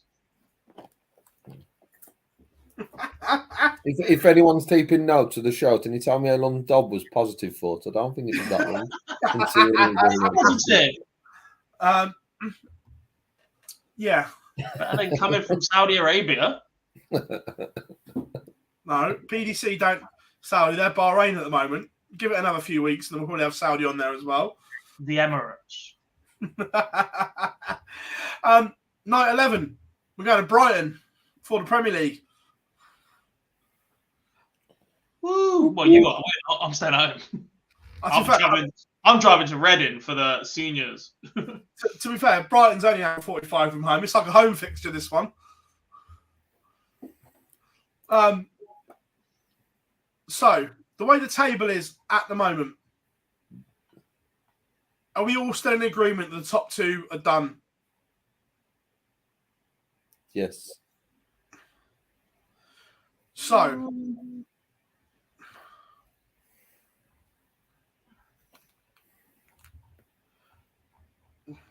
Gob's undecided. Probably just. I don't think it's as cut and dry as we're making it out to be. Do you not think? No. An Aspinall Clayton final, which is probably not possible this week now I've said it. No, not, but close enough, would erode that gap to Gezi incredibly quickly. Don't get me wrong, he is playing magnificent in a minute. He's probably the most informed player in that Premier League, despite the fact Clayton's on back-to-back weeks. His A game is being produced more often than anyone else's. But Joe Cullen snuck in to the playoffs on 24 points last year. Yeah. Between now and Leeds is the last one, no, Aberdeen or whatever it is, Gezi will add more than 2 points to that total. Was there anyone playing as badly as Peter Wright last year, though? Yeah, Gary Anderson. Let's be fair, Gary Anderson was blooming awful in the Premier League last year. Well, He won in Nottingham. That was the only one I went to. He finished on 9 and Peter Wright's on 5. Peter Wright potentially. It's hard to say because the form he's been terrible up until last week. So don't want to then say, oh, no, he's going to carry on and run in form. But you'd think that 9 mark's achievable. I think MVG is to lose every week and still be in. I don't see that. I don't see anything past 25. I think if you get 25, you're in. And I think Desi's going to pick up at least 1, if not 2 quarterfinal wins as an absolute minimum. The fact they've won 6 out of the 10 nights between them, they're not getting caught. You've still got the nights where Nathan Aspinall, Dimmy, and Peter Wright are going to win one. Remember? Well, they've got to win half of the remaining nights, Lee.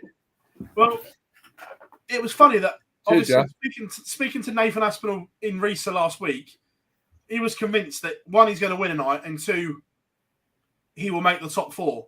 After back-to-back winnings for the Ferret, the Asp finds himself outside the top 4. Yeah, and the 2 currently competing for it are currently on stage in Munich. That'll hurt. Yeah. What's the ball? Right, if you're calling it now, we'll look at the games in a minute. Chat room as well, get involved. If you're calling this right now, who makes the top? Is the top 4 going to stay the same, or does someone outside get in?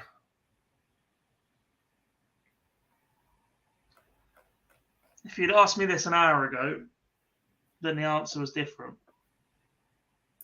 But now the fact that Michael Smith's 3-0 up. It's not even the fact he's 3-0 up, it's just the fact that he's there.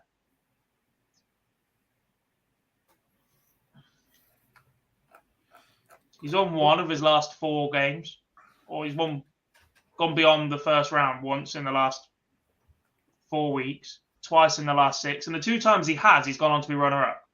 Granted. Start terrible draw. But to have only won his first round game twice in 6 weeks is not a good sign. But he's in a Euro Tour final and looking pretty good for it. And I would have given Aspinall the nod over Michael Smith. I think Johnny Clayton is on a roll enough now that he's just going to keep accumulating points. He's got his fingers into it. He knows what he's doing in this format.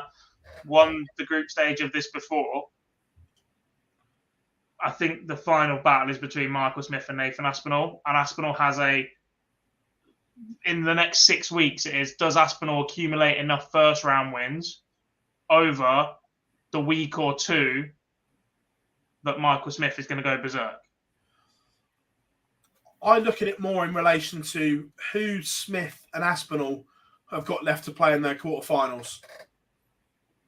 So between now and to get to the O2, Michael Smith, to pick up any points, has to play Johnny Clayton this week.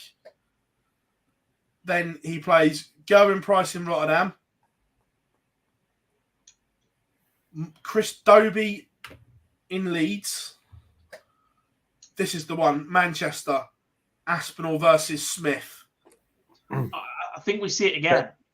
But that can be 14 and 16, doesn't it? Yeah. And that's the thing. I think we see Aspinall versus Smith week 16 from here. Potentially, yeah. I think the only thing is 45 is massive, and that's the only benefit of the current format with the week 16, the way they do it, is that 4v5 effectively becomes a shootout. Because the rest of the night is a complete waste of time. Yeah. Jamie, I'll start that question and we'll do it in question time, mate. Mesa's gone for MVG, Price, Clayton and Aspinall.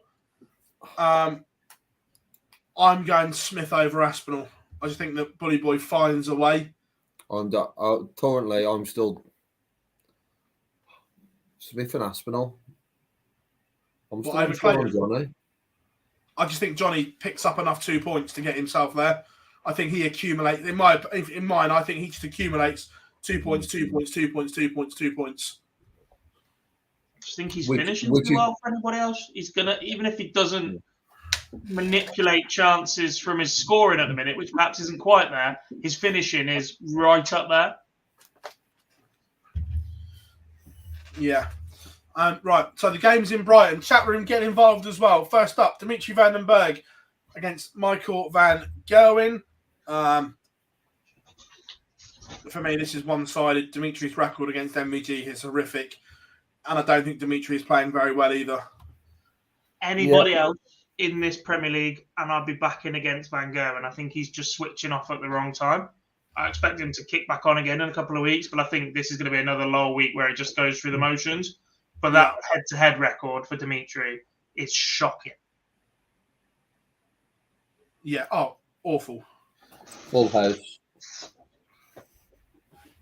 And John agrees as well. 6-2 to MVG. I just think that. Do we think, before we move on, because we're going on Dimitri, that this could ruin Dimitri's season, like we've seen the Premier League do to others? No. No, I'm probably more worried about if it was someone like Dobes who's in it for the first time than I am someone like Dimmy who's more experienced campaigner when it comes to the Premier League. Fairs. My worry right now with Dimmy is the fact his pace is I don't think he knows which pace he's better at. That's the biggest concern. You don't know how to play down to the best of his ability because he's changed it too often. Chris Dobie, Gerwin, Price. Price for me. Price for me. I'm going to probably sound like repeat with probably what we've seen from Dobie, a very good Dobie performance, but Price gets over the line. Yeah, I am with you. I just think that he's just sensational. You in agreement, Scob, or are you going for... Yeah, look, he just looks solid right now. Yeah, I am with you. Interesting one. Peter Wright, Nathan Aspinall.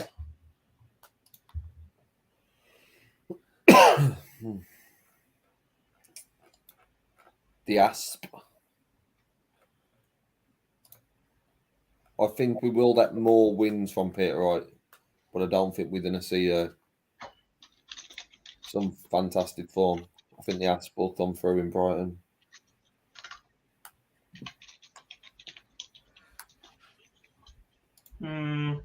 Yeah, I think I'm favouring Aston. Even if this final goes badly, it's a step in the right direction for him on the Euro Tour. Loves a battle, loves a scrap, and the way that definitely an improvement from Peter Wright last week. Finishing on the Euro Tour this weekend, dreadful. And I think that's a result of chopping and changing too much.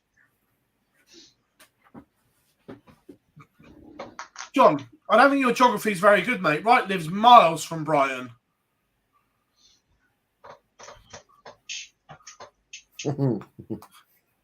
Peter Wright lives in East Anglia. Like Norwich Ipswich way. It's on the coast. Get the boat round. I'd love him to arrive that way. To Hull and back. I'll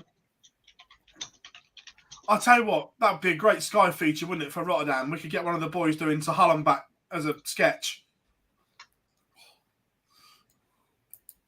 Yeah. Last one, Johnny Clayton against Bully Boy Michael Smith. Huge game, this. Huge That's a monster. game. Absolute monster. Michael Smith.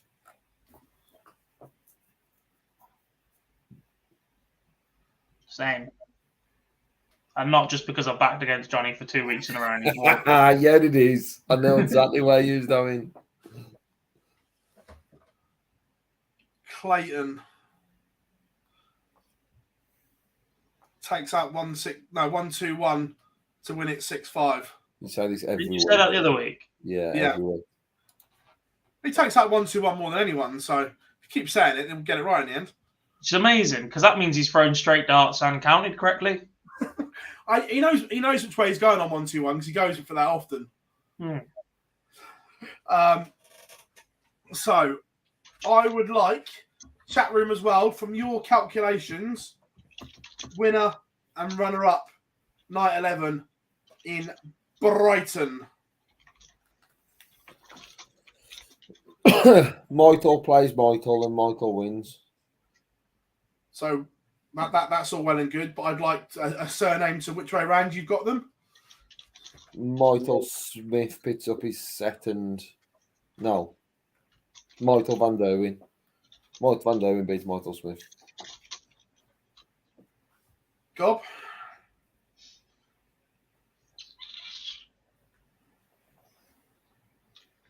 Gezi beats Bully Boy. I'm closer to agreeing with Gob. Shock. Gerwin Price beats Johnny Clayton.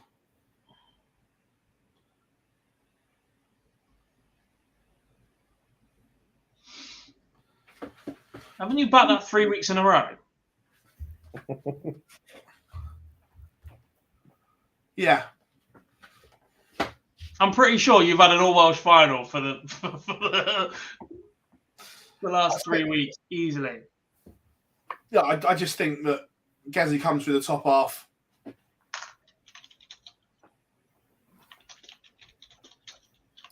Let's get some comments in as well. To be fair, have you watched episode 2 yet? I have not. No, I haven't. I was too busy watching us piss around against Arsenal and then Notts County get shafted today. Again, it's been well edited. Luke's done a great job at editing it. Yes, to see it. I will watch it this way though. Yeah, no, it's good to be fair.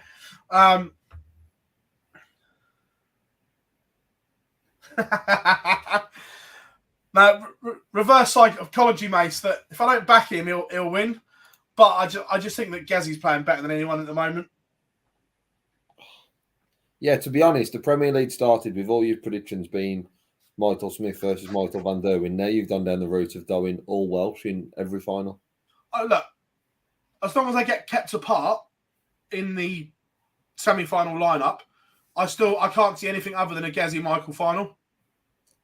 Saying that, I'm sure you had Fallon to win 1 week. Can't remember which one it was. Night 2.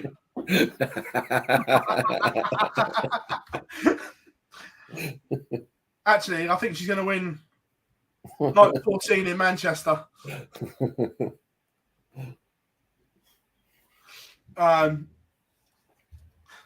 So yeah, no. Look, as long as they finish 1-2 in the table, they get kept apart in the semi-final draw.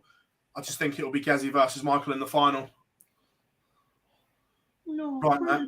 Right now. I just think they're head and shoulders above everyone else at the moment. Premier League finals night can always throw up a surprise. Not over the longer format.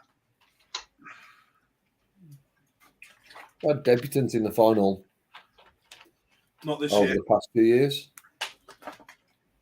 I've gone the debutants not even getting to finals night. So In the last 5 years, haven't we had a debutant every year? I think so. Yeah. Cullen, Clayton, De Souza, Asp, Dozer. Yeah. So that means that you think Dobie's going to get to finals night? No. But it was a nice run.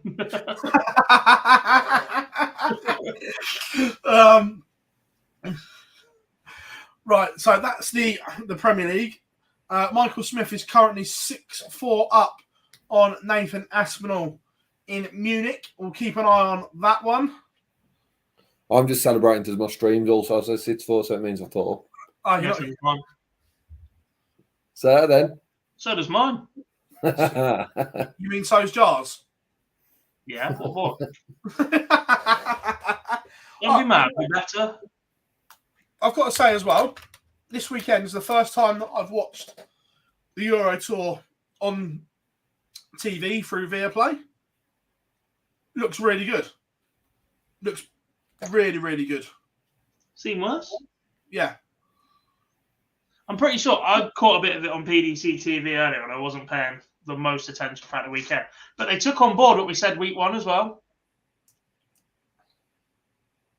Which was, remind me. You can hear the music in the background from the DJ, Yeah. which wasn't there. It was just silent moving pictures like you get at the World Series. Yeah. Oh, right.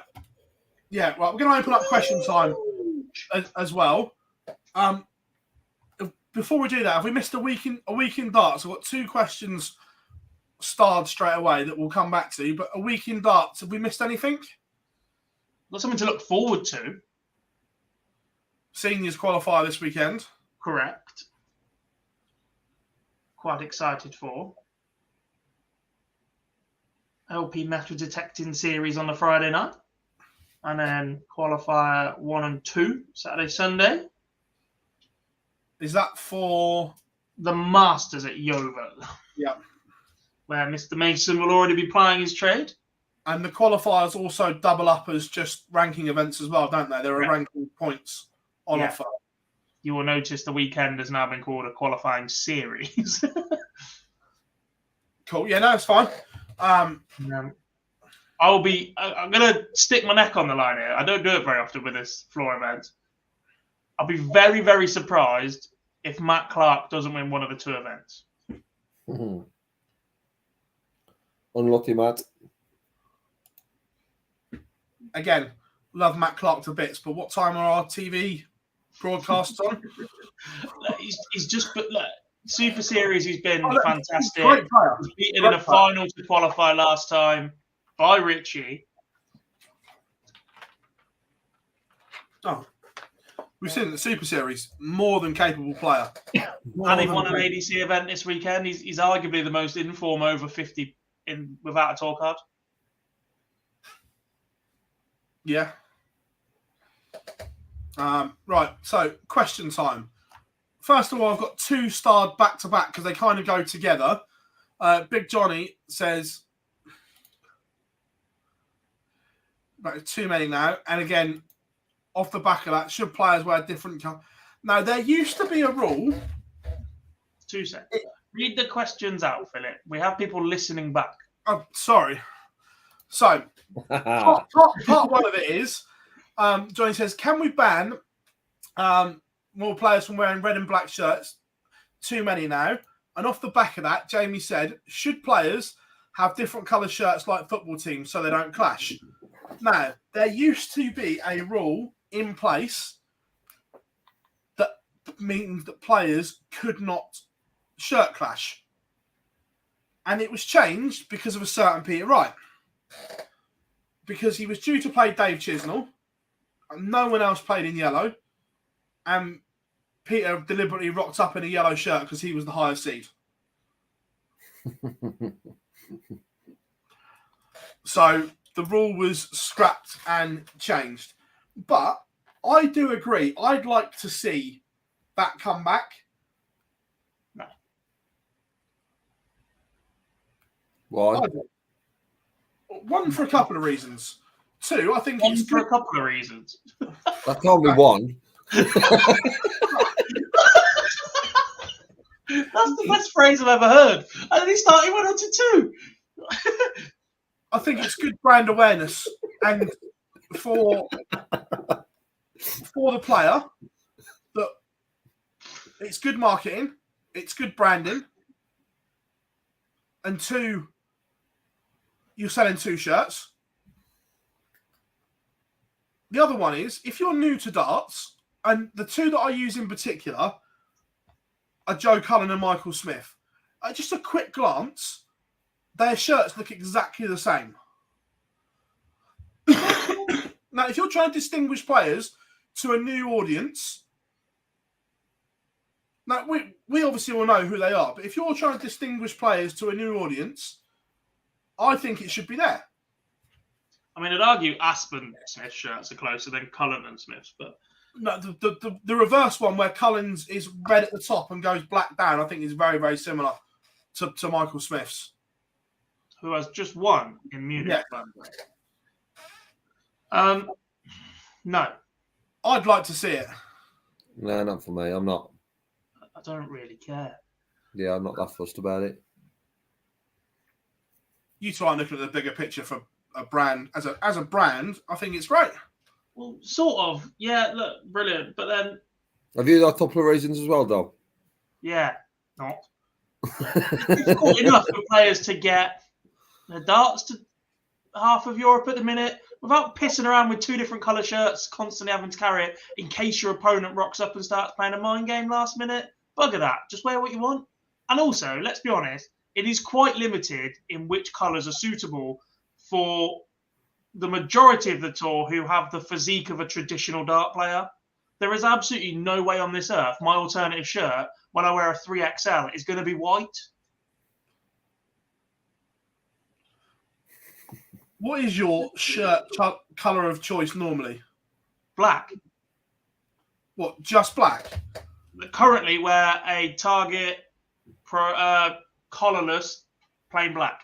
You boring fucker. Oh, I should have told you that before. You asked him about the shirt. We've had different ones for uni. Obviously, our uni colours were navy and pink. So in the past, we've had navy ones, we've had black with pink trim, we've had blue ones, we had grey and orange at one point in support of teenage cancer charities. And I believe our darts team are about to get black and blue because our pub is navy from the outside. But yeah, black is my go-to. Who's going to wear white? It's not flattering. I'm fat enough. I don't need people to be able to see that. You could Yeah, go. there is other dart colours available. You don't just need to go with I black. think you don't need to go black or white. There's I still think black has to be your base colour. Well, you've just on plain black. yeah. Yeah, for now. I don't have a branded shirt. When I did have one, it was black and white because it looked like a suit because my nickname was The Godfather. So I had the logo redesigned and it looked like a suit that you'd see in The Godfather. Better. Yeah. I've worn Slightly. grey trousers and stuff before. Like, that doesn't bother me, but not quite Adam Warner style. Yellow shoes. No. Black trainers. I would like to, yeah. The Gando foul fashion shirt. They were Yeah, great. but everything clashed with that. You know, you can't wear that one. He's got a tiny flower of yellow somewhere. Weirdly, everything clashed with it, but nothing clashed with it. It was just Yeah. weird. Horrific. I was chatting to him at the weekend. He still has two of the original shirts at home, those foul fashion ones. I'm very jealous. Yeah. Speaking of shirts, Glenn Durrant is after his third Yeah. World Championship shirt. He's obviously sold it or passed it on or whatever. He wants it back. It didn't, right, I was chatting to him about this at Super Series. He didn't sell any of them. He gave them all away. And he's willing to buy them back.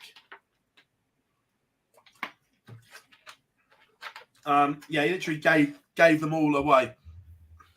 Right, the other question I had starred was, do you think the PDC will ever only one Euro Tour event per country, or will they be too afraid to leave Germany? It's not too afraid to leave Germany, but Germany is such a hotbed for them where they know they're guaranteed ticket sales. It's guaranteed income on TV. Look, Germany is huge for darts, so the Euro Tour will always be majority of German events, I think. Yeah, I always think we'll have a few there. I'd like to see a reduction of how many's there because it is very much a Germany-based European tour, but I don't think it would be right to then just toss them down to just one and have one per country. Like I says, it's great that we see new countries in there, but we need to see how the fans of those countries react. The sales from Poland have done ridiculously well, I believe. I've seen somewhere, but it's maintaining that year on year. Yeah, but and that's the thing where in Germany we saw numbers this week in Munich unreal. Risa Saturday both sessions 8,000 in across. It's just you can't ignore those numbers. 100%. And I don't know if it's had a difference because the first day's been a Saturday this weekend, where normally we don't have that. But still, predominantly their numbers are ridiculous in comparison to some of where we would have in other countries. Yeah. The World Cup's a difficult one. No, it's not. The World Cup is the simplest one. It should go to whoever's just won it. Like the Eurovision Song Contest. You win it, you get it next year. No, Right. not for me. Right. How can you do that? And the reason I say this is most big venues are booked 2 years in advance. Yes. So I'm just going to use Wales as an example because there isn't a huge choice of arenas in Wales. Wales win the World Cup this year. The Motorpoint Arena is booked for 2 years. There's nowhere else to have it in. There's nowhere else to have it in Wales. They've got no other big enough arenas. Australia, they win it. Completely fucks everything up. No, stick it in the middle of the World Series. It's always in June. Yeah, so it's the World Series. Ish. August, isn't it? No, the Oceanic leg of the World Series is always August. Yeah. Well, we'll move that. It's fine. It's just rearranging the whole calendar. Yeah. Why not? I think it should vary, but I don't agree with it just down to the... It's logistically impossible for the I winner. think they should get first refusal. You know, Ukraine should have the Eurovision, but we're taking it. I just think it's impossible to do. Nominate someone on their behalf. At least cycle it around. It definitely should not remain in the same place every time. Right. Not for an event where home support is so important.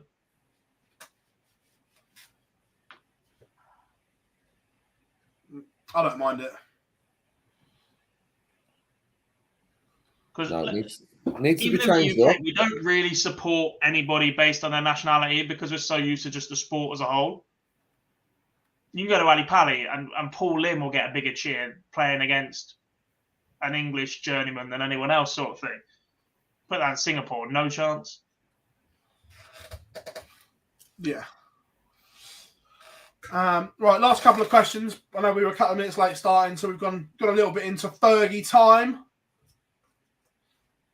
I blame Rossi Right. because I can. Good answer. Mate, this show doesn't have to have logic. That's what we run off, having none of it. It's a brave move, John, and I think that they will bring out Drew McIntyre as their new signing at Wembley. Grow up. You want to do that? Go and flirt with each other in an inbox somewhere. Wrestling every bloody week. Mate, I know you hate it, but wrestling is huge. Move on. Just look at the digital numbers. It does. It is massive.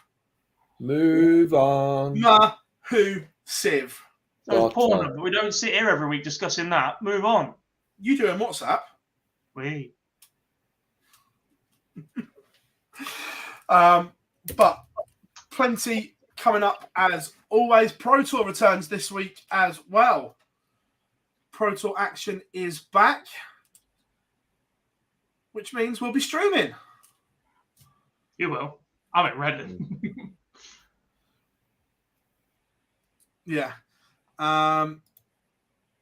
Yes, Matthew, I do. Can't think of an Argentinian darts player to be on about. Juan Pablo Angel suddenly switched to the Blade Art. Could you imagine? Hairband included. One Pablo Angel rocks up at Ali Pali. Hairband included. Him and Rafael van der Vaart doing an exhibition. To be fair, Van der Vaart wasn't too bad when he played. he was all right. Yeah.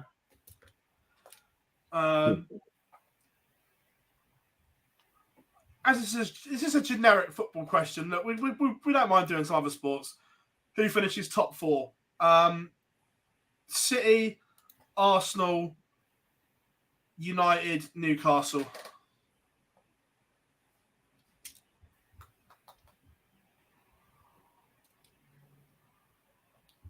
I hope they all lose. I I think that'll be the top 4. still think Newcastle can mess it up. They can only mess it up though, but they've got us chasing them, and we're shit. You are terrible. I don't disagree with that. if we were in any kind of form and looking all right, I'd say yeah, but we're shit. I agree, Mace. Looking forward to that one. You reckon? I don't rate Joe Joyce. I don't rate Zhang. Just a lump. So's Joyce. It's whoever lands first.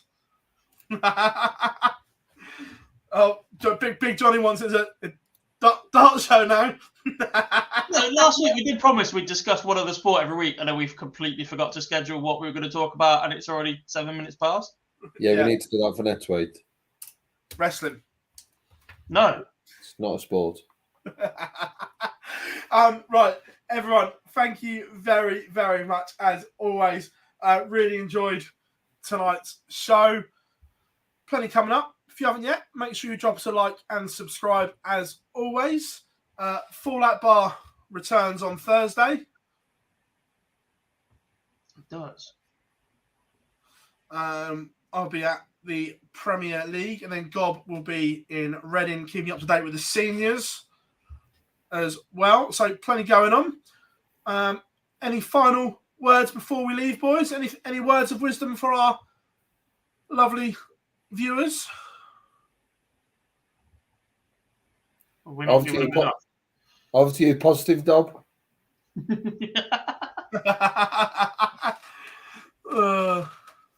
No. The tungsten. My words would be, even if you say something, you don't always mean it. I.e., Dob opened the show by saying he was going to be positive, and we've not really seen it. So I never said I was going to be positive. I said I'm not very often. You've portrayed me as negative, and I quite enjoy our intro music. There's a difference. You are negative. You're Thanks, negative. everyone. I will see you tomorrow, Mace. Oh, commiserations, Mace. See, that was positive. I feel empathy for Chris Mason. Right. We have been Online Darts. I've been Phil Bars, Jack Garwood, Lee Boyce, everyone. Absolute pleasure. And we'll see you all next week. Oh.